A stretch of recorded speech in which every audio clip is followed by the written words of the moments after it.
ডেঙ্গুতে মৃত্যুর সংখ্যা বাড়ছে। গত 15 দিনে 24 জনের মৃত্যু। বাংলাদেশে ডেঙ্গুতে গত 24 ঘন্টায় একজনের মৃত্যু হয়েছে, আর নতুন রোগী শনাক্ত হয়েছে 486 জন। রোববার সকাল 8টা পর্যন্ত গত 24 ঘন্টায় ডেঙ্গু আক্রান্ত হয়েছে বলে জানিয়েছে।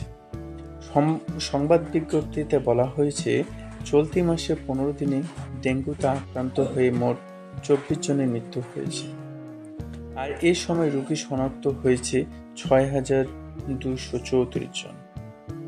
স্বাস্থ্য অধিদপ্তর জানিয়েছে, গত 24 ঘন্টায় চট্টগ্রামে একজনের মৃত্যু হয়েছে।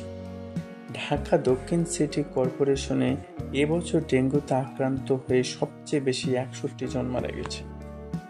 দ্বিতীয় অবস্থানে চট্টগ্রাম নগরের বাইরে 16 জন মারা গেছে।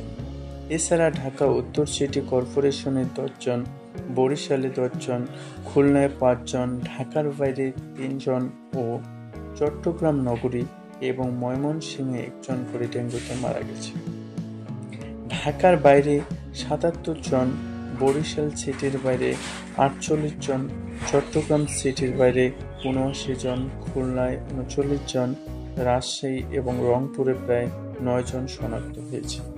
তবে ময়মনসিংহে কোনো রোগী